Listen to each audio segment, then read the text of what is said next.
I'm Rob Skinner, and this is the Rob Skinner Podcast. Today on episode 114, I'm going to talk to Kit Cummings. Kit's mission is to bring the gospel to the least of all people. His prison ministry has impacted thousands of inmates both here in the States and around the world. He is an author of 6 books, including 40 Days of Prayer. Pam and I hired Kit to teach our church this summer over 8 weeks. We read his book and listened to him talk about miracles. Find out the journey he took to become a preacher to the prisons. All this and more on the Rob Skinner Podcast.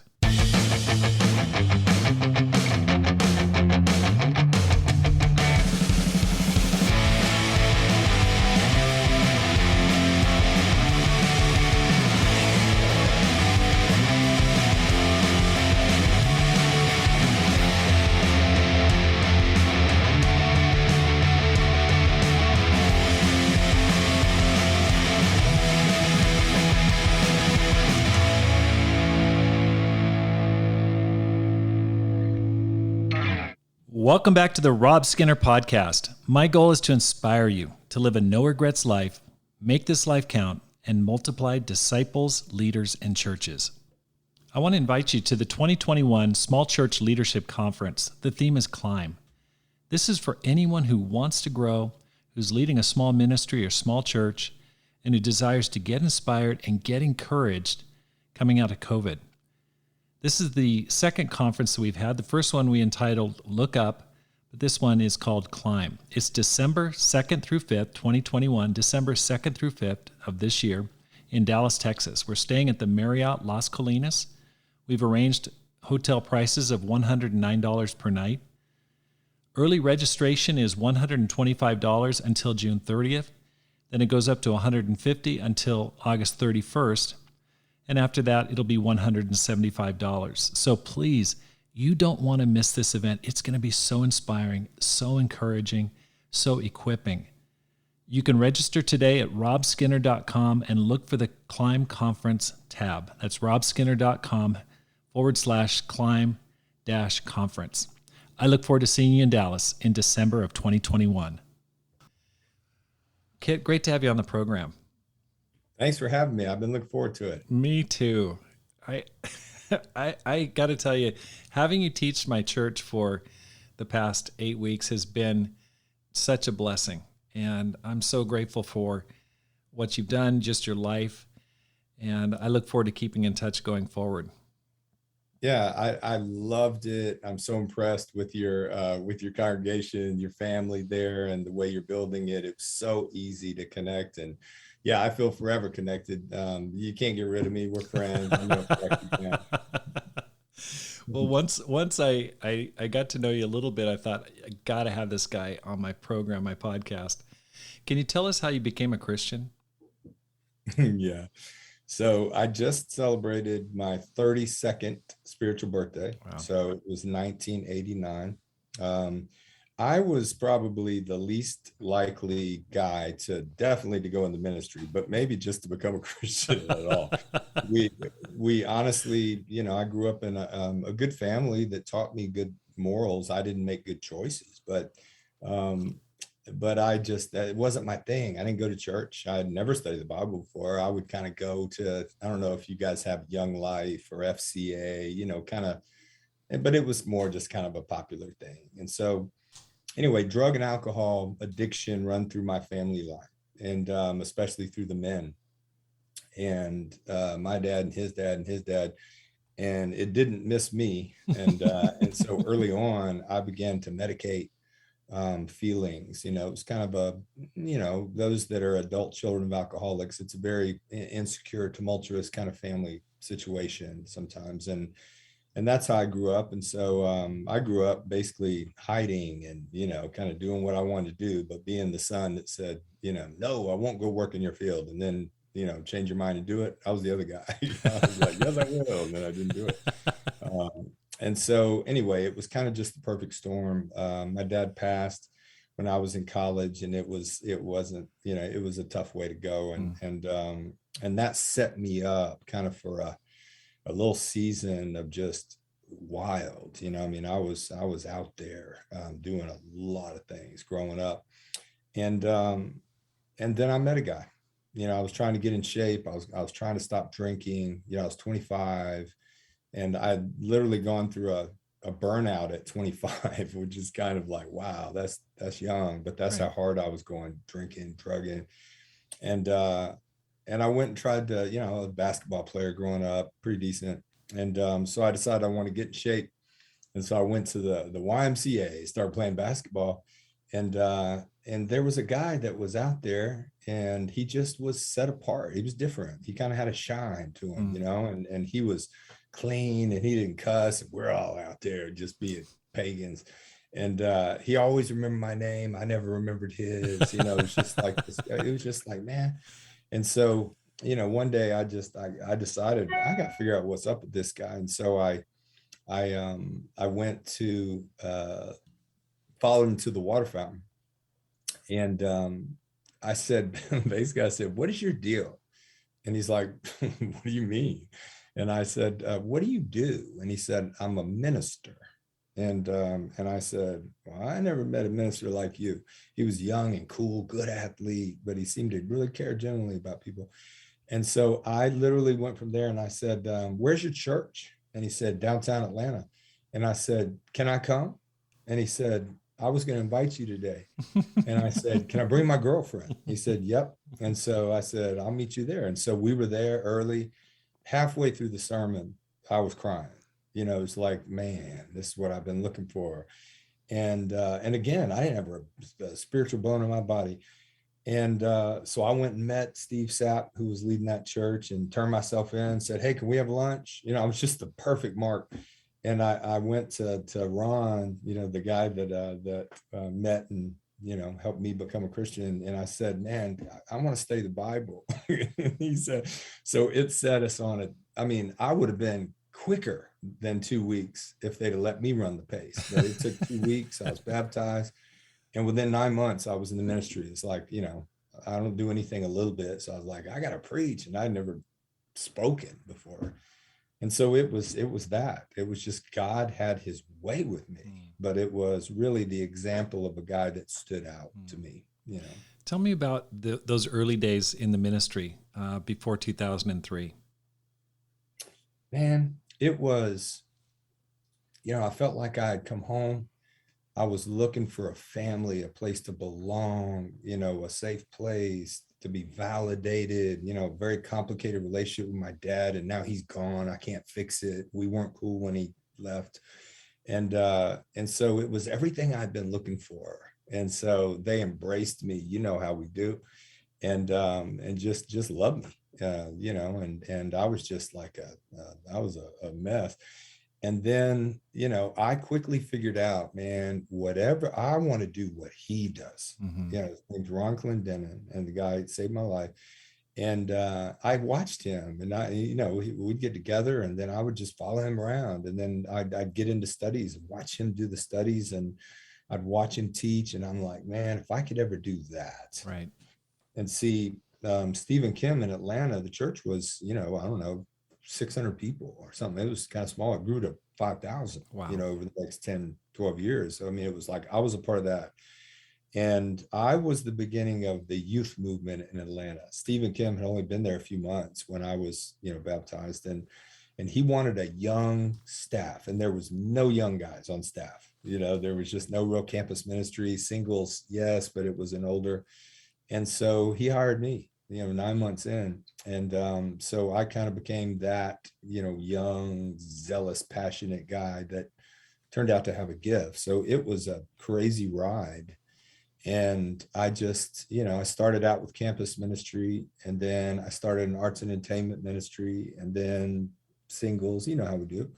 And I just raised up pretty quickly. Somewhere along the way, I think that I became very, very concerned. Maybe I always was, about what people thought, especially the ones that were over me, Mm-hmm. I mean, the ones that had authority over me. And I was terribly desperate to please, Right. you know what I'm saying? And so that would kind of over the long term become my undoing. But I was all in, I was wanted to do anything and everything. And I couldn't wait for the next opportunity, and they came fast. I think that might answer your question. Yeah. What led you into prison ministry? Wow. I'm gonna have to move through this little season. So anyway, somewhere along the line, I started getting thirsty again and playing games. Like anybody that has 1 out of 10 of us has an issue with addiction of some kind. Doesn't have to be alcohol, drugs, can be anything.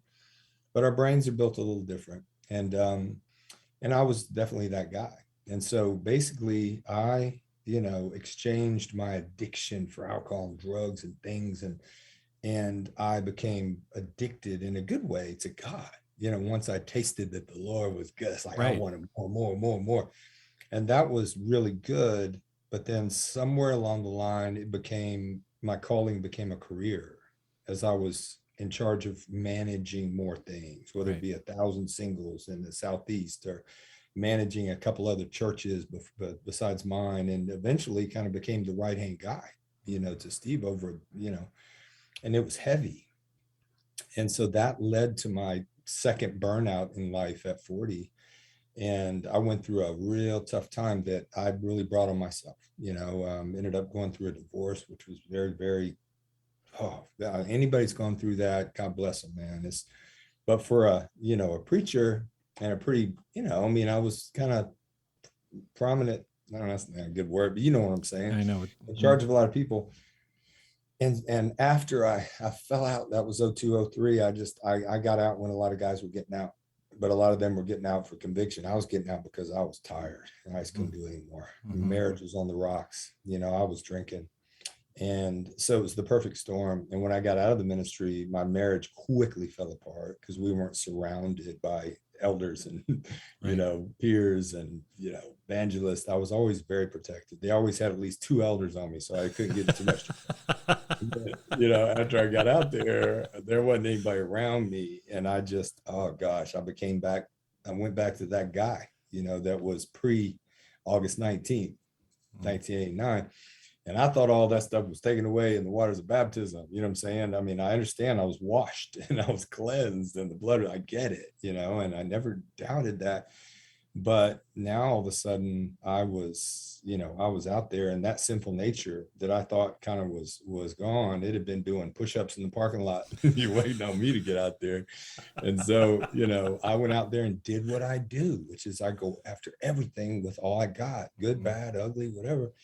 And I messed up. And it was divorce, rehab, and bankruptcy in my 40th year. It was, and seeing my kids on the weekend. And I was like, and it was very public. You're not paranoid when everybody really is talking about you. So I was quite a story, what I'm Oh saying? my And gosh. again, I can't be mad at anybody. I was mad at everybody, but I got over that because I was like, man, nobody did this to me. And so, but anyway, I was out there and I was alone, and I was just tortured for a year, and then I had my last drink in December of 2005. So on my 16th year, that's a big deal in my family life, right? So that was the beginning of my road back. But I went through 5 years of trying to figure out who the heck am I? What happened with my relationship with God? Everything that I believed in just fell apart. And, I was just, I was out there again. And so for 5 years, I was doing things that I didn't want to do. I mean, can you imagine me as a banker? Do I look like a banker? And I did, a little bit of real estate, a little bit of insurance. I was just hustling. And I developed a real respect for all the brothers and sisters that allowed me to lead them as hard as, oh my gosh, Right. because now I was out there hustling, and it was very challenging. But my heart was broken because I couldn't do not only what I love to do, but what I believe I was born to do and called to do. Is all those things. God gave me the gift. He got me in position.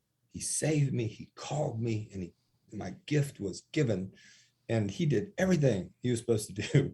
And I squandered it, and I became the prodigal son at 40. And that broke my heart because all I wanted to do was preach. And now, obviously, I'm not saying, obviously there's more to life than preaching, but as far as a calling and a profession, I'd blown it. And there was a lot of people that had very strong convictions about what I was qualified to do and not to do, which I respect. I mean, Bob was very clear I don't need to be a pastor or elder or a deacon, or I believe even a teacher. It's like there's different roles, but could I preach again? Okay, that was interesting, which the Bible calls an evangelist. And then I thought, well, Legion, that dude was as bad as it gets. Right. And then after he was dressed in his right mind, he went and preached to 10 cities. So I'm like, nah, maybe he'll do that. And so I had a very significant prayer, and I committed to God. I said, if you ever let me preach the word again, I'll go to the harassed and helpless. I don't even know how I came up with that idea. I think he put it on my heart. And I named it. I said, the hungry, the thirsty, the sick, the naked, the stranger, the prisoner, the least of these, that Jesus adored because he was one of them. And I meant it. And then it was like, in Jesus' name, amen. And then 3 years went by where that fruit did not show. I mean, it appeared as if God had not answered my prayer. But I wasn't ready to receive the prayer for 3 full years. It was like he was preparing me to do what I had committed to do. And God brought a kingdom kid into my life. And he happened to be a beautiful little Latino boy. He's about 12, 13. And he was a kingdom kid. He would come up after the sermons and Mr. Kid, he'd tell me what he learned. And I really grew fond of him, and he came like my little brother. And then I went off to lead another church, and I lost him, and he went to high school, and he ended up getting jumped into a very dangerous gang. And it's part of my story is MS-13, and which is anybody knows that whole gang. It's the worst of the worst. They're the most dangerous, ruthless, unpredictable. Come out of El Salvador, and oh man, they're tough. And so he not only became a member, but he became a leader. And so when I found him, beautiful sister that was part of a congregation I led, still very faithful. She reached out to me on Facebook, which was pretty new at the time, and said, Luis is in big trouble. Can you go help him? And I was like, yes. And, in my mind, he's still 13, but Right. it's been 10, 12 years, right?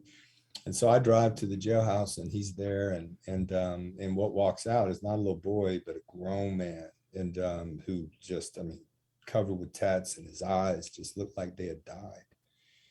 But when he saw me, his face lit up, and he smiled, and I remembered that kid, and we hugged, and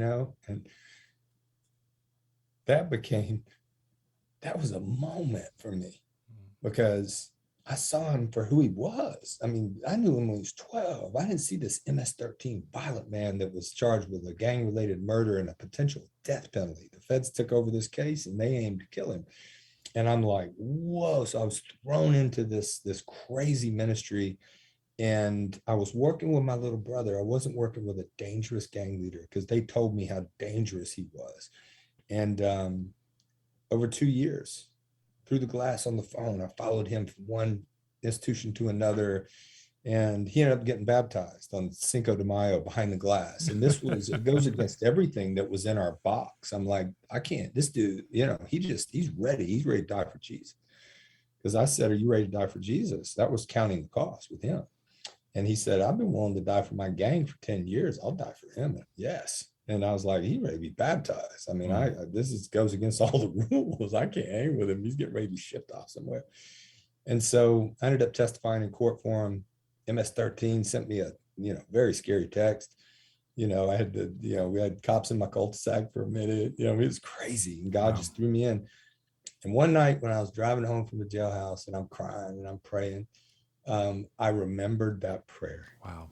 And it was, if you ever let me preach the word again, I'll go to he was all those things: naked, lonely, and strange, and sick, and prisoner, and hungry. And so when I was invited to go into a prison shortly after that, see, God took 2 more years to prepare me before he sent me into the worst prison in the state of Georgia. And when I went in there, it was like Disneyland. I was fascinated because I had just seen a miracle with the hated, feared and forgotten. And so I was ripe and ready. And that launched this prison ministry that I didn't choose. God just answered my prayers. That's amazing. And what makes me wonder is like how God both calls you to that work, and how the mistakes you make, that they're not good, but at the same time, God has known that from before the beginning of creation that you're going to do this amazing work. It kind of blows my mind a little bit. What's the scariest situation you've faced, either in prisons or helping gangs? I think the one I just referred to was I was a little nervous because that was in the streets. I mean, that was like out here in the free world, where it's a little more unpredictable. In the prisons, is it dangerous? Yeah. I mean, but it's a little more predictable. Out in the streets, you can't predict it. And so the text that I got, was worse than dying. It was like what they said they were going to do. And so, that was kind of a moment because I'm having to explain to my wife why there's a, cop car in the cul-de-sac. I'm like, baby, I'm sorry, but I couldn't, but I wasn't trying to. And so, so she's thrown into this world, but I'm still going to court with him. And I mean, I wasn't going to quit on him. So I had to face, reality there. And, but then there was this crazy time in the first prison that led to 100, across the country and 4 continents. I mean, prison became my thing. It was early on in this thing that would become the Power Peace Project, which is my movement. And it was a prison peace movement. Now it's bled over into the schools. But,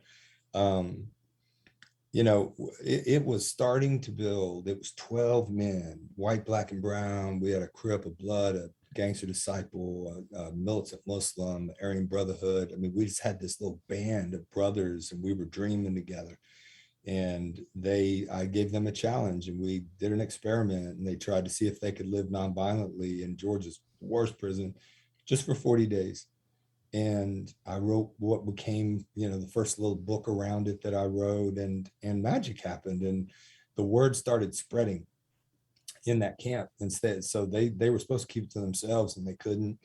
And so they started bringing me these gang leaders and connected guys. And people started out like I knew what I was doing. I didn't have a clue. It started as a little Bible study that I took into the prison and it grew and then it became this thing. And so, the word spreading, and I went to the warden and I said, the only way we're going to really get this thing is if you let me go in the dorms. Well, they don't let volunteers go in the dorms in that prison. And not during that time. It was dangerous. There was gang wars going on. And so I don't know why. He always let me do what I wanted to do. And when I met with these really powerful rivals, they didn't put an officer in the room, which makes no sense. Oh my gosh. They were not restrained and they were enemies, and they're in a little bitty small chapel with me, looking at me like I'm an expert. And I'm just the guy that's trying to do what God said to do. And so anyway, 2 things happened during that thing. Well, one, a kite is a means of communication, little strips of paper that are written so small that you can hardly read it. And they're passed from one dorm to another, or you can get it to solitary through a guard, that might be on the take. And it's a way they communicate. And so one of the kites went out that said, tell the white boy to watch his back. And it's like, uh-oh. That's like that there's a reason that they sent that to one of my guys. And so it's like, dang. So it's like an active threat. And so at the same time, I'm asking the warden, let me go in the dorms. And so he says, I'll let you go, but you're going to have to take 2 CERT team members with you, which is the critical emergency response team. They're the guys in black that are big steroid freaks. And they they go in there. If they come, it ain't a good day. And so I'm like, I don't want them to come with me. And he says, oh, I'll let you do it. And say, oh, okay. And so there's 15 dorms on the compound. And I started in the first one. And for 3 hours, I made the run through all of them. And it was in the middle of the summer, 100 degrees in the cell block. And they have this huge fan, which you can't hear over. And I got these 2 CERT guys with me. They don't know I'm coming. Friday morning is the only time they get to sleep in. There's no count. And so I would walk into the dorm. They would see the CERT guys with me. I'd unplug the fan, which wasn't very popular. And then I would have 5 minutes to try to engage them. And so the way I did it was Dr. King said, and Martin Luther King still carries respect. And all of a sudden they're coming out of the showers, they're playing cards at the table, they're hanging out on the tier. And and all of a sudden this free will guy comes in and starts preaching about Dr. King. And I would challenge them to become a part of the peace movement. And we left a paper behind and they could sign if they wanted to become a part of it. So 350 guys signed that day as I went through 1,200 men in the prison. So 25% were like, yeah, I'm in. And we started having an open call out on Fridays, and it became the most peaceful prison in the state for a short time, and one institution of the year went worst to first.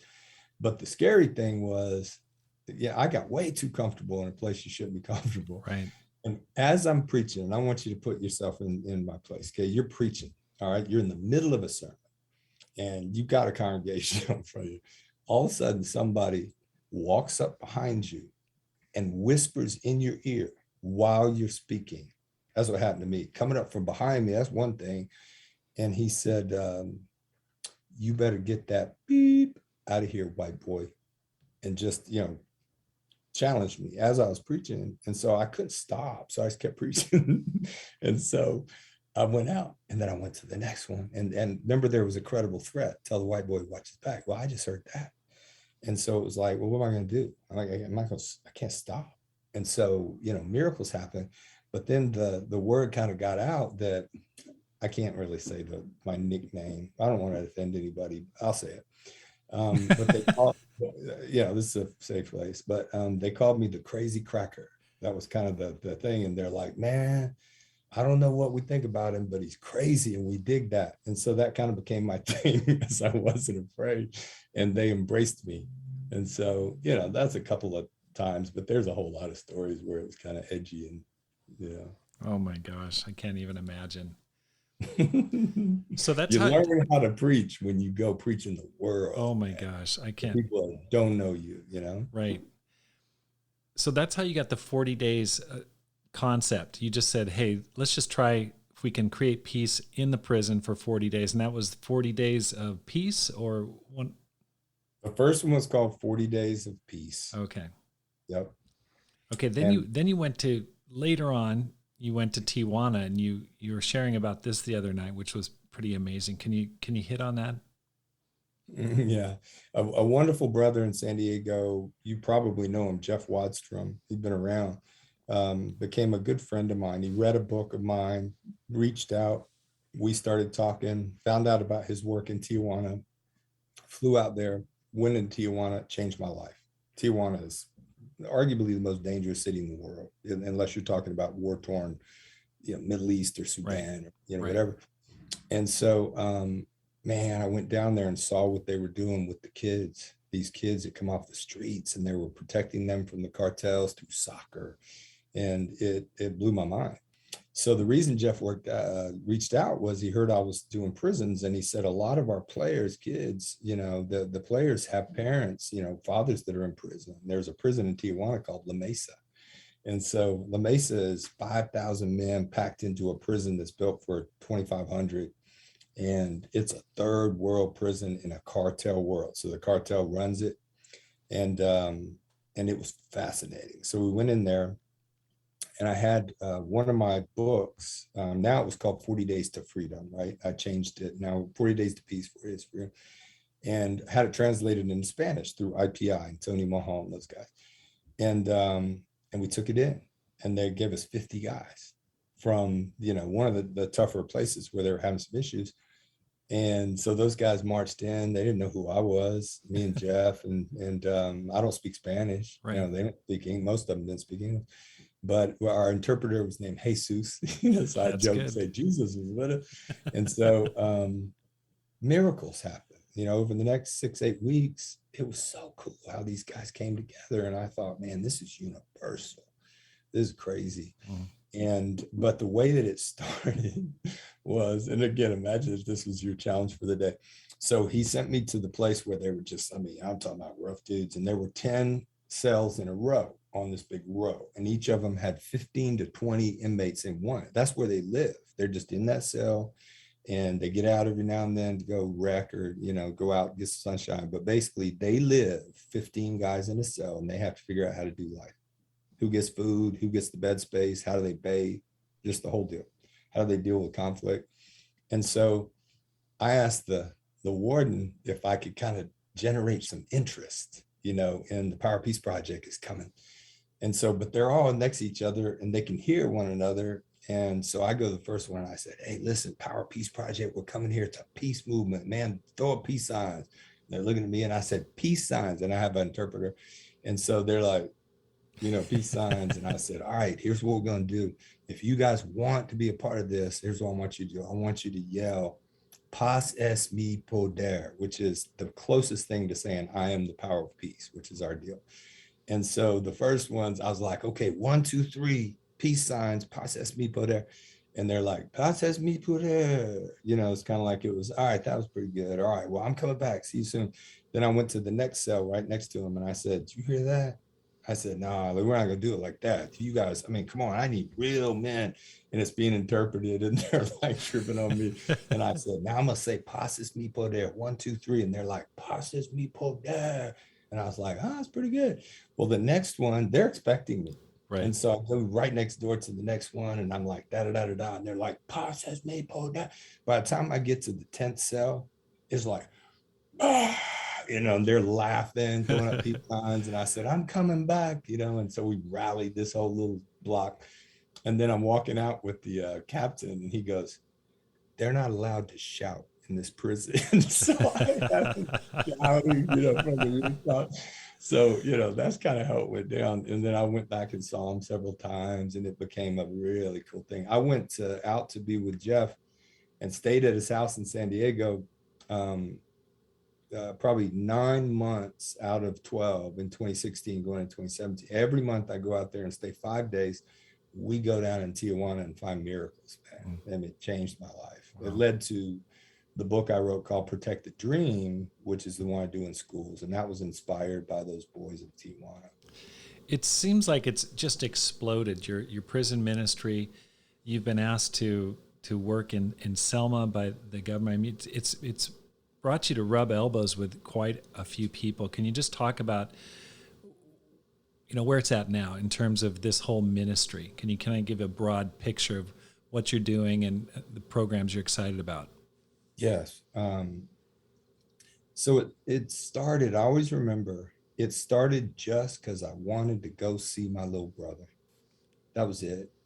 I didn't have a dream for this becoming my calling and my, 501c3, which became kind of this movement. I didn't have any of that on my radar. I just wanted to go see him. And then that led to the first prison, which kind of magic happened, and it was by accident. And that led to writing, what became this first journal, kind of like 40 Days of Prayer. And, it was going so great. And that prison won Institution of the Year. And that put me on the map. But then the peace, it didn't last. A war broke out between gangster disciples and the Muslims, and it was deadly. And there were 6 bodies in 5 weeks. I mean, that's nationally, you don't hear that much. And so I was in the middle of it, and they shut the prison down, kicked out all the volunteers, locked everybody down for 14 months. Everybody was on lockdown. And I was like, why are you doing? I mean, I was like, why'd you let that happen? This can't be your will. Right. And what it did is it pushed me out there. And I ended up going to Michigan because I was invited because I spoke at some kind of conference. And a warden there asked me if I could bring my program to Michigan. And that was a game changer because she ended up being a significant warden in my life. And I did work in that prison for a full 2 years. And we saw almost 2,000 inmates go through the program or a different phase of the program. And violence declined by 50%. Wow. And it became the safest maximum security prison in Michigan. And that led me to go to Ohio. And then we saw crazy results in Ohio. And then I was invited to Nebraska and then Kansas and then, down into Tijuana. And it just kind of started to grow. And again, I was just trying to keep up with it, but I had established a 501c3. I knew that this is what I was supposed to do. It was very hard to fundraise. Right. It still is, you're going to give so I can go help some guys that have done what they do. And everybody kept saying, go to the kids. People will. And I said, I can't chase the money if God tells me to go to the kids, I'll go to the kids. And so that's what he did.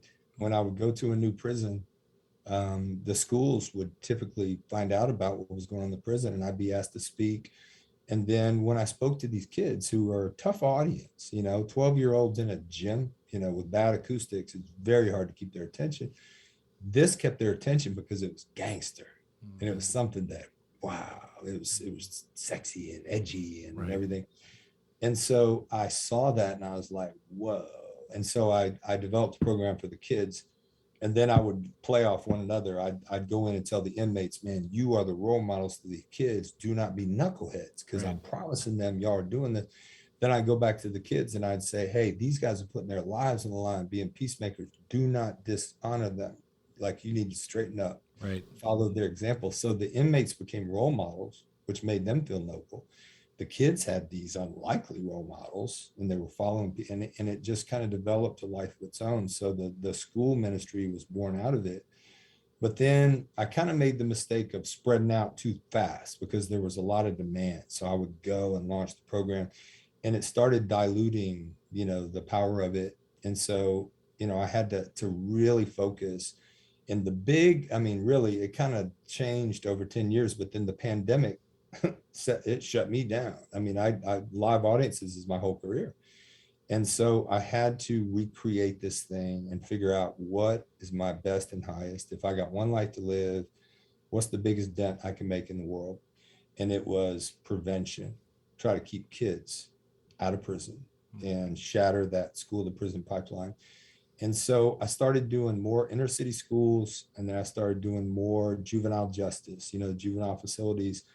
And now 2021, I always choose a word, that kind of is my theme for the year. I don't know if you do that. Yes. And this year, the word was harvest. And I thought, man, for 10 years, I've been planting and sowing and weeding and fertilizing and watering and doing all this stuff. Right. I'm ready to bear some fruit on this thing, Lord. And sure enough, crazy doors have opened. And now, I sit on the Georgia Gang Prevention and Intervention Commission for the state of Georgia, House of Representatives, as one of two civilians. The rest of them are all, government folks. I'm now gang certified, in K through 12, gangs in our schools and gangs in our juvenile facilities. And so for whatever reason, I'm considered once again, I feel like they think I'm a specialist, and I don't feel like one. An expert in the field. Yeah, I think I'm starting to be looked at like that. And the latest book, the New Convict Code, really kind of just opened doors and gave me more credibility. And so that has expanded my reach and exposure. But it's really, I think, because I got very deliberate and intentional about what is the thing I can do. And it's keep kids out of prison. So I now partner with law enforcement. I do schools, I do juvenile facilities. And then, of course, I have the church program that tries to get Christians to care about the least of these. Okay. Yeah. I want to backtrack a little bit, because you talked about 5 years of seeking and kind of putting your life back together. Were you going to church at that time? And you had mentioned that you were, just exploring all sorts of different options. Can you just describe what you were doing to reconnect with God and rebuild your relationship with Him? Absolutely. These are great questions, by the way. No, I wasn't going to church. I was, first I was mad, disillusioned, I was mad at him. I was mad at y'all. I was mad at all the wrong people. Right. And I was very disillusioned. Like, man, everything that I believed was a lie, and not about Jesus. And so I never, ever was mad at him. And I never stopped believing or adoring him. I just went crazy for a minute. But I didn't want to come back to church. There's too much pain and shame involved, because my fall was public and I wasn't ready to face that. Right. And I felt like, there's too much judgment and gossip and slander, and whether all that was true or not, that's how I felt. And so I'm gonna stay out here. And that was when I just I call it my spiritual walkabout.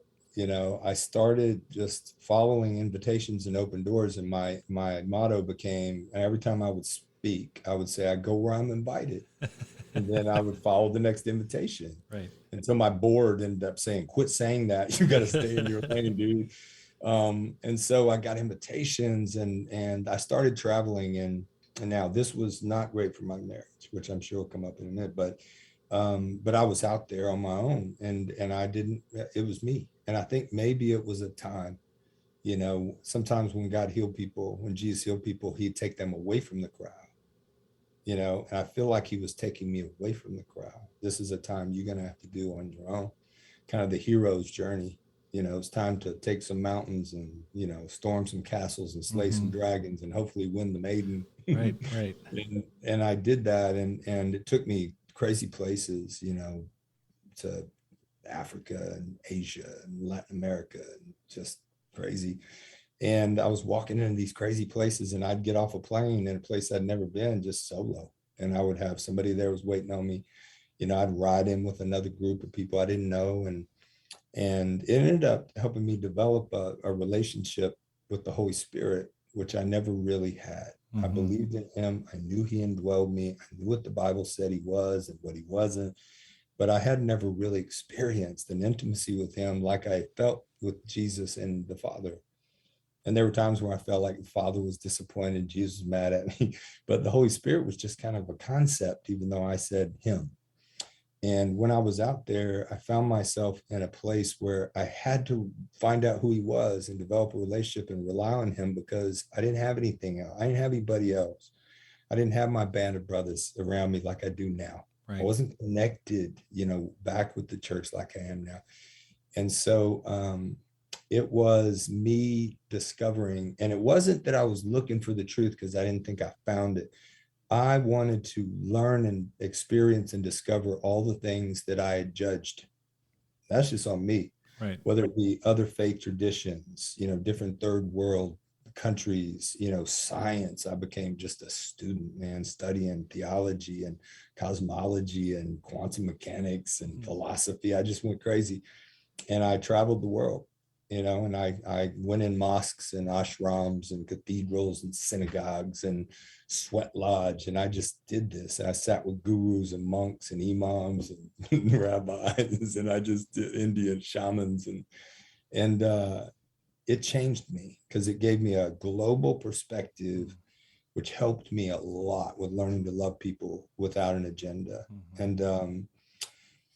And when I came full circle and came back around, I wasn't mad at y'all anymore. I wasn't mad at him. I had finally dealt with a lot of my shame. And I was more in love with Jesus than I'd ever been. And I think there's a lot of wonderful brothers and sisters that might be afraid to discover other things because what if I find out something I don't know and it messes me up? It's like, right. Come on, dude. I mean, real faith can be challenged. Right. Tested. Right. And I came back like, man, Jesus is so in a circle of one.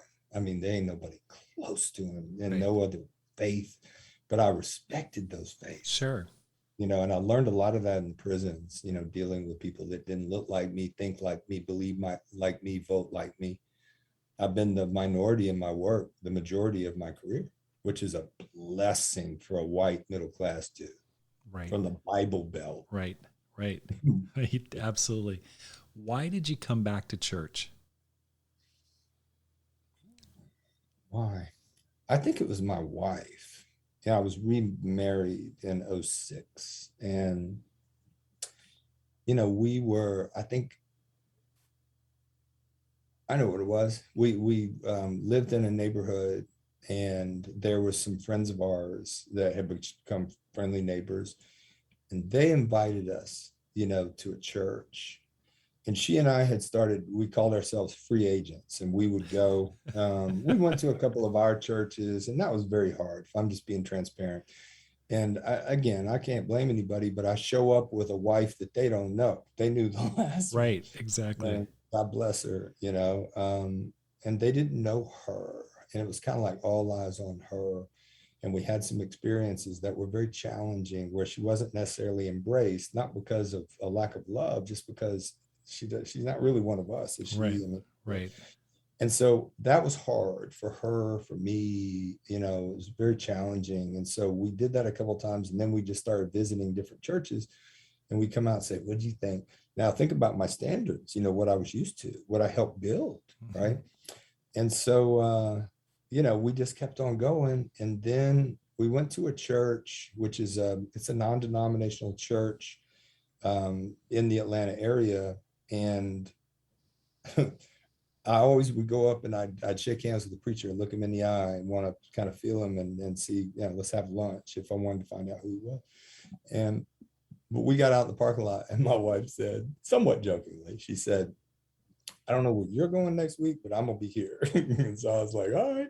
So we started going there. Now, here's how God used this was this pastor who became and is a good friend of mine, serves on my board.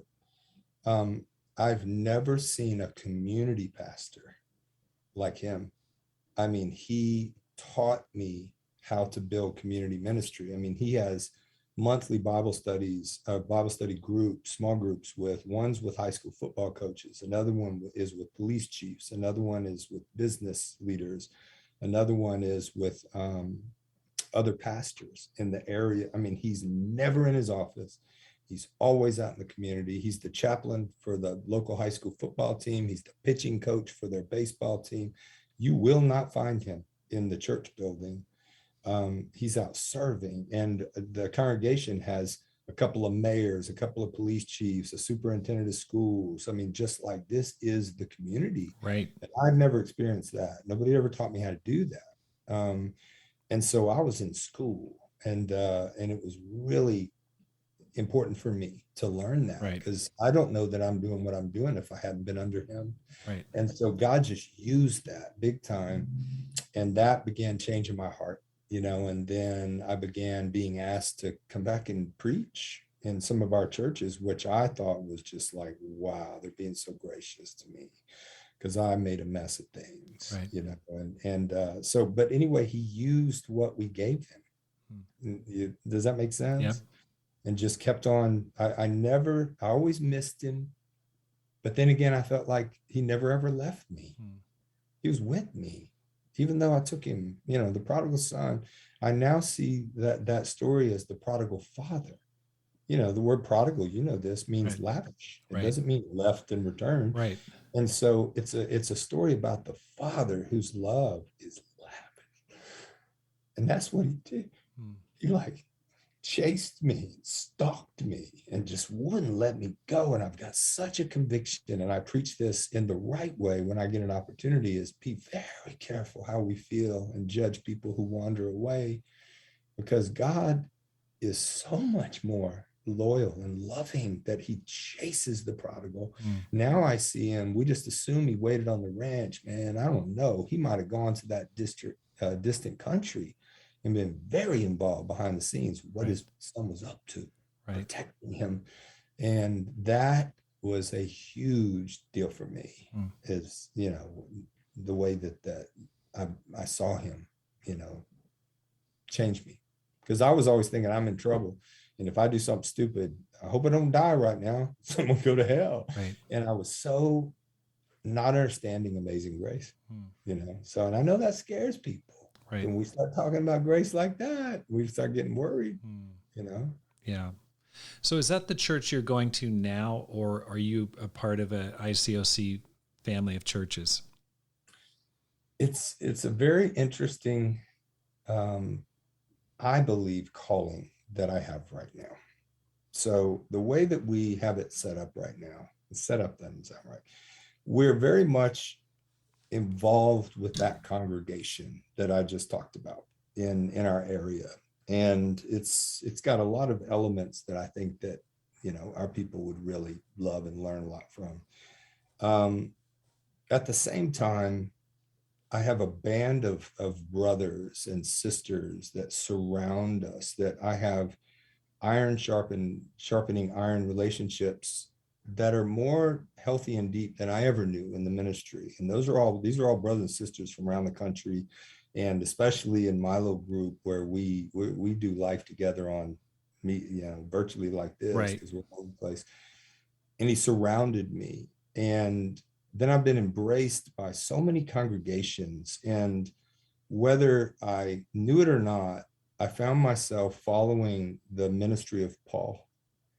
Because if you look at Paul, he wasn't a part of he was never accepted in Jerusalem, not really. When he came back to Jerusalem, he was in trouble. You know what I'm saying? And then he'd hit the road again. He was doing a ministry that was unknown to the movement at that time. And he was breaking all the rules. You know, it's like Paul's, you know, it's all about Paul. He's solo. He's out there doing things, lost his way. His doctrine is, you know, I worry about Paul's doctrine. I lived through all of that, although I never changed what I believed about how someone, you know, becomes a Christian. Right. And so that has been, I know this is a convoluted answer. I'm doing best I can with it. I am challenged and I believe called to preach Jesus where he hasn't been preached. And to Paul, when he was by himself, it was dangerous. Paul, when he had a Timothy, a Silas, you know, an Epaphras, a Aristarchus, or a, you know, Demas, or a, you know, John Mark, or a Barnabas, he always had his little crew, and then he'd fall out with a couple of them, and they'd leave. Paul's crazy.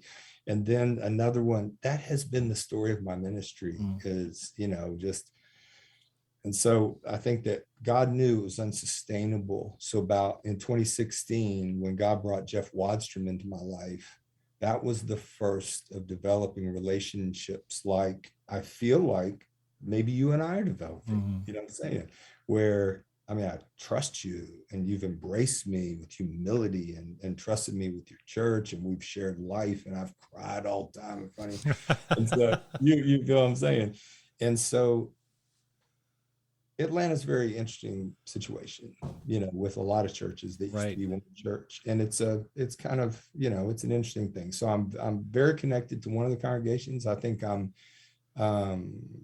think there's a lot of people in Atlanta that maybe follow my ministry that I feel very, very cool with, but I think in a lot of ways the churches in Atlanta are not quite sure what to do with me because it's very out of the box. I can imagine. But through the 40 days of prayer, I've been embraced. So Paul, if you said, Paul, where's your home church? He'd go, what's that? It depends. And when I'm in Ephesus, oh, I got people there. When you went in Corinth, it's a mess, but I love them.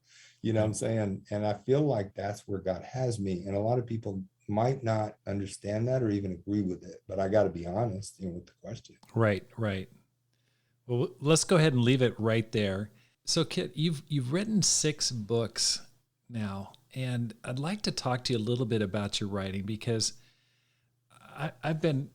my wife and I, our whole church, have been going through your book, 40 Days of Prayer. It's a great book, but the thing that impresses me is your writing style. You're an excellent writer, super concise. It reminds me of a letter that Pascal wrote when he wrote somebody and he said, "I'm sorry for writing such a long letter. I didn't have time to write a shorter one." And you made it so condensed. I mean, these articles that you write day by day are 2 pages at the most, including scripture, and yet they're impacting. It's like getting a slap in the face every morning, just like a bracing impact. And so you talked a little bit about your first book, but what motivated you to get into the whole writing arena? Okay. I'm glad we touched on this, because it would have been, you know, this is a huge part of my story. So I went to rehab, right?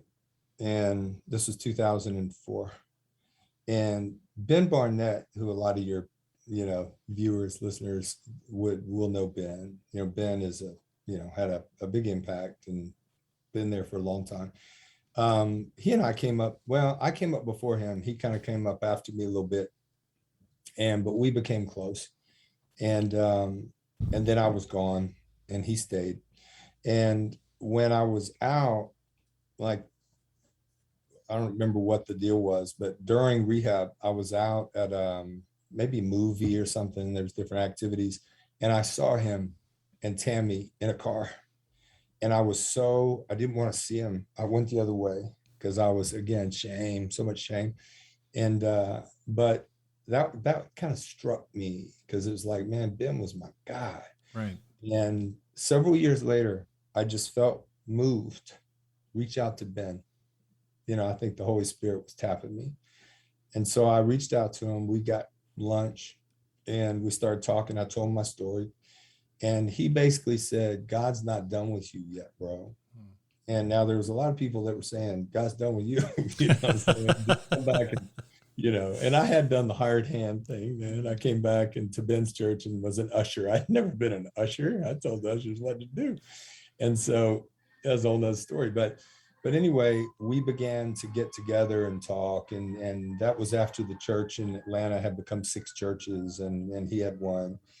And anyway, we just started going. It's a long way away, but my wife and I just started going. And they embraced us. They embraced my wife, which was significant, and vouched for her, and because really she went through a process and she didn't want to or need to. She'd been baptized a couple times. She wanted to get baptized again. I mean, it was like, but we needed someone to really embrace and be thorough and help us understand kind of where we were at. And Ben and Tammy did that. And so then we started talking about me preaching again. Now, I didn't want to be preaching again. That was too much pain. And I was like, and he said, bro, God's not done with you yet. And so I got up and preached, and it was the first time in a long time. And it woke up something in me. And that led to a number of months, and then the invitation to come into the full-time ministry again. And not my wife working with the church, but things had changed a bit. And so with fear and trepidation, I said yes. And this was a beautiful congregation that happened to be almost all people that don't look like me, and which was a beautiful thing. And so I was up under Ben, and that was a very important season of life. But when he hired me, I was like, what do you want me to do? I mean, what are you gonna? I'm not leading the marrieds. I'm not leading the kids. I'm the singles on campus. I mean, I'm older now. And he said, and I quote, I want you to go into the world, find out what God's up to, and come back and tell us. And I said, you're going to pay me for that? It was the best assignment. I was like, think about how out of the box that is, Rob. Right. And so, and so that's what I did. I went out and I went to the homeless shelter and I started serving there, and we grew a congregation of homeless brothers. So on Wednesday nights, he knew I wasn't coming to midweek. I was going to the shelter, and we had 80, 100 guys, man, rocking, just homeless brothers. And we made a choir, and they were horrible, but they were just beautiful. They performed at our church down at, Ben's church, our homeless choir. And it was so awesome. And so that became, I was like, I come back and preach about that. And all these homeless guys were coming to church. We have a whole row of homeless guys, and they might have been up all night drunk going, come on, kid. And I'm like, it was wild. It was like first century kind of stuff. And then I found the prison. No, first it was Luis, and they started writing letters, to Luis. And then I went into the first prison, and lights came on, and I came back and I started preaching about the prison. So basically that is how, I started to come back alive again, and I went away. What was the original question? Because I'm not going to answer it because I went off on a rabbit trail. What motivated you to start writing? There you go. Thanks. You got to help me every now and then. You know me. And so anyway, when I started coming back and being down there with that church, and they embraced my wife, I felt like I had a story to tell. And at the end of the day, anybody that's heard me speak, especially preaching, I'm a storyteller, and that's probably my strength. And then I'll teach from those stories. Right. And so that was what I attempted to do with my first book in 2010, which was called Unshackled, Diary of a Prodigal Son. And I had found the prison ministry. It was changing my life. And so I wrote a book, and the way that I wrote it was I came up with 22 stories, and that were all significant. And those became chapters.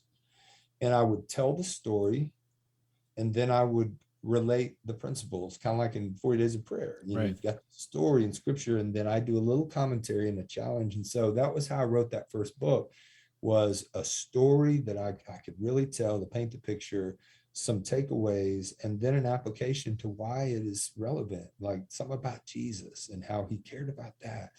And it was 22 chapters that basically told my story of the drunken fallen preacher, that was brought back by a bunch of beautiful convicts and gangsters and homeless Wow. brothers.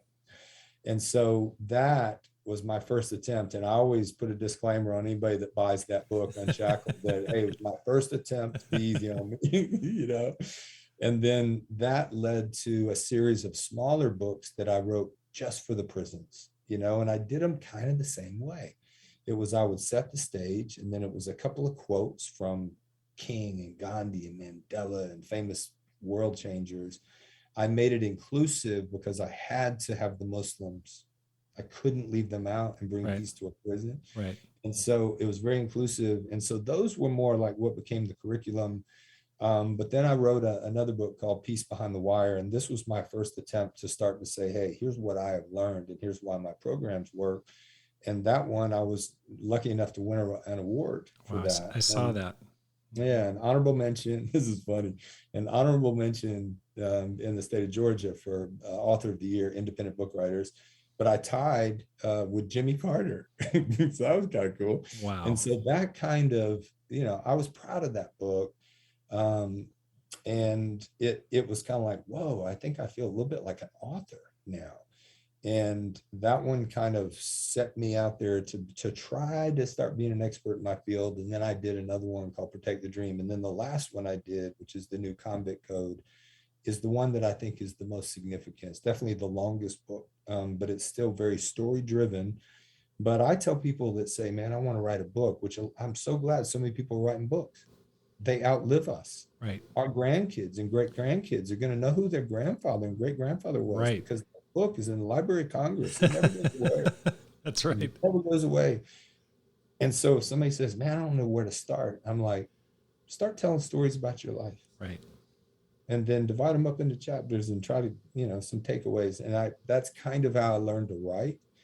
And so, that's how that worked. But I think that we need stories in today's world. We need, however they get them out there, stories are so powerful. How do you write so concisely and clearly? You have an editor or you do it yourself? I type every word myself. And I'm not a great typist, but this last one was probably, 82,000 words, it's 250 pages, something like that. And so that one's, significantly more than my other books. But I found a local kind of medium level publisher that they're a pretty good size little publishing house with departments instead of just, a couple of guys in a small shop. And I'm so grateful for Tony Mulholland, Paul Vasquez, because right. they helped me get my message to the world, and they still do, you know what I'm saying? But this was a little bit of a level up to where they're very serious about editing. Right. And so you develop the manuscript, it goes in, and they go through 3 rounds of editing and rewrites, because it can be as simple as, this is not a good transition from this paragraph to this paragraph. Right. We need to have a connecting point, or this is vague right here. You're being a little redundant right here. And the manuscript doesn't change a lot from the finished product, but there is a lot more scrutiny, and that's helped my writing a lot. But as far as why, concisely, I think, I don't know, a lot of times if you're a good communicator, you can write, or if you're a good writer, you can communicate, and it's how you put words together. And I always try to do it where a person that's uncomplicated, a little more simple, which I learned to do this in prisons, or someone who's a PhD, or someone who's a young person, all can receive the message. And I think Jesus preached like that. Mm-hmm. And if we would have written, I think he would have written like that. Mm-hmm. A lot of stories, very succinct, to the point, and something everybody can relate to. Yeah. It's just been a good lesson as a writer to learn from reading your book. I thought you captured the heart of the scripture and then get right to the point. And it's excellent, well written. So I could talk to you a whole podcast just about that, but let's just change the subject and talk about that arm sleeve you've got. That is a serious tattoo on your right arm. Can you tell me about that? Tell me about that. Absolutely. I don't know if people watch or listen to this, but They're it going to be is, listening. It it's goes all the way up. it's shoulder down to your wrist. Yeah. And it started as one tattoo on my wrist, this one right here. Okay. And it's a broken peace sign with 40 on it, and the 0 is a teardrop. And so to me, it was like, man, in prison, we're trying to repair a piece that's been broken and lost. And 40 days at a time, and the teardrop is for the inmates, obviously, that we've lost, right? So, and that was it. I told my wife, baby, this is it. I want to get one tattoo. I think, maybe one on my back then. I got a long time ago, but I don't remember. But anyway, and then I thought, well, it's not quite done, so I'm gonna finish it, babe. I'm just gonna kind of, so I did that. And then I went to Michigan, like I told you, and the prison peace movement just boom went on blast up there. And so I made a commitment to them. And I said, if you guys do this with all your heart and we make a significant reduction in violence, when I come back, I will have you on my arm forever. And I don't know what possessed me to tell them that. And so I came back the next time, month, 2 months later, whatever. And they're like, hey, man, did you do it? And I'm like, do what? And they're like, get the tattoo. And I went, man, I wasn't serious. And they're all hard and everything. And I went, ha. And I showed them, and it said Mighty Men of Muskegon, because Wow. that's Muskegon Correctional, right? And I couldn't believe how much it meant to them, because I said, I can't forget you because you're on my arm. I see you every day, bro. Wow. And so they're like, whoa, this guy. And so then it became my thing. So the next prison, I'm like, do something significant and I'll put you on my arm. And so then I'd write a book and I'd put that slogan on my arm. And then I would, Jesus is right in the middle. He's the center of everything. But it came kind of my story and its peace and cultures from around the world. I've got prisons that are on there. This whole part here is Tijuana, in that prison I told you about. And so it just became my story. And it's 80 individual tattoos. Like, it happened over a number of years. As something new would happen, it would go on there. And then the next until I ran out of room. And my wife said, you're done. And I was like, okay. And now, no, it wasn't. Now you're working on the left arm? Yeah, but I guess my doesn't carry a lot of weight. But I said, no sleeve on this one. But there you go. It's a testament, a tribute to all those brothers behind the wire. Reminds me of The Illustrated Man by Ray Bradbury. You've got a story to tell on your body. Yeah. If you could go back and disciple yourself as a baby Christian, maybe your first year, what would you tell that version of yourself? Well, great question. I know what I would tell him. I don't think he was in position to listen, but I think what I would tell him is, this whole thing is not about you, and you are not your reputation. You are not people's opinion of you.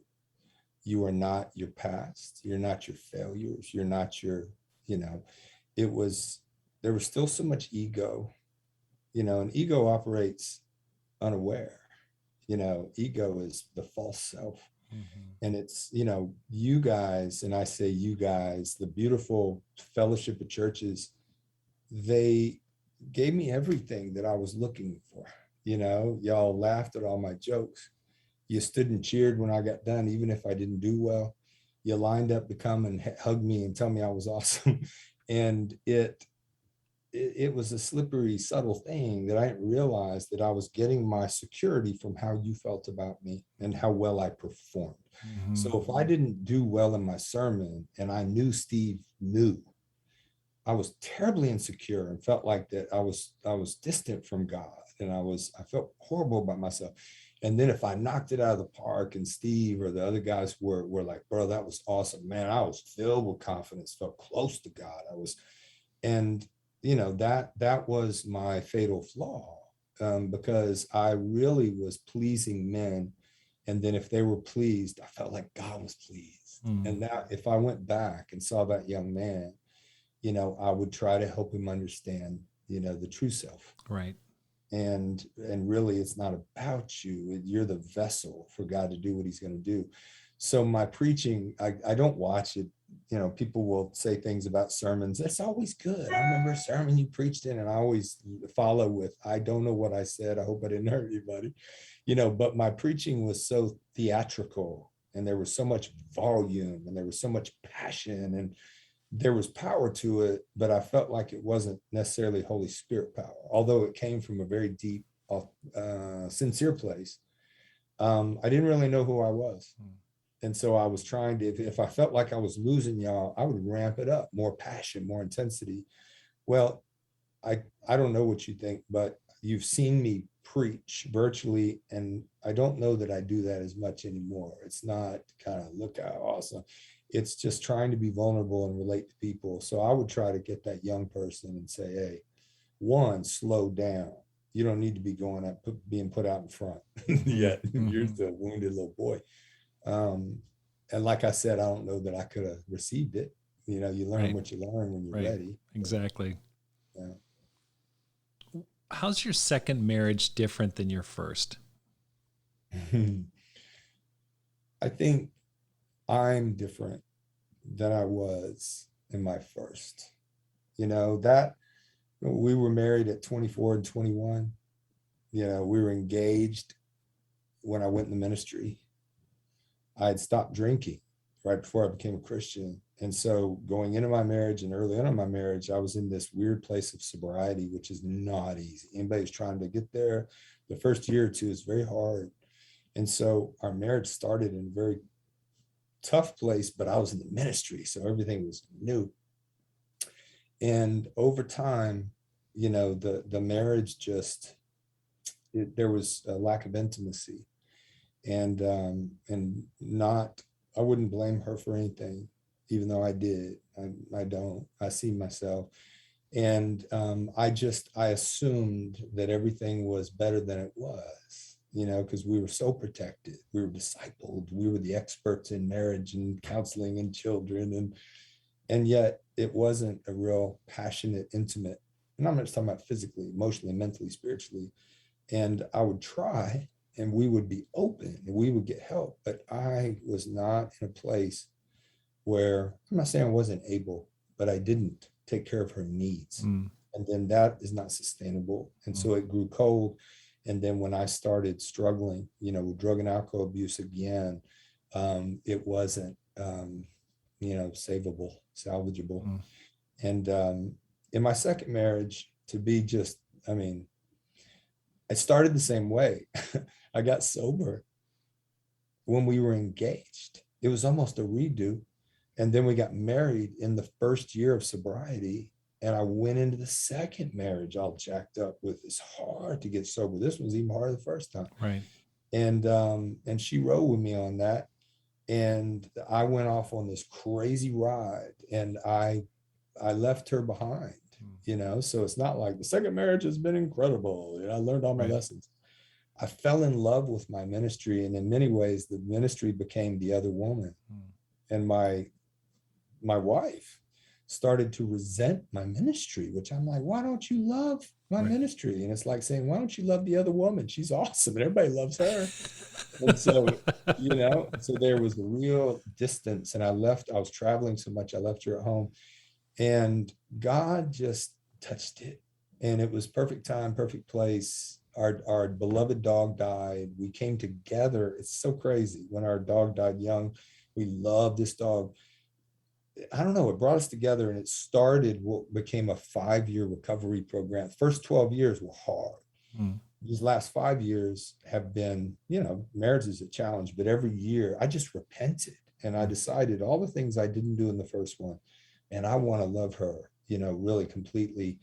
And I repented, and all the things that she always wanted to do that I was never willing to do.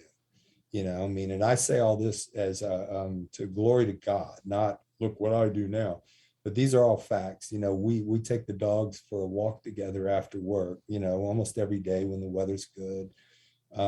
We, you know, have dinner together every night, and I help her cook. I never would ever help her cook. We garden together. It's a cool hobby. You know what I'm saying? We have special nights during the week where, I don't know if this is a completely adult show, but it can be, game night, massage night. Right. I shop with her. I used to tell her, I just don't do that, babe.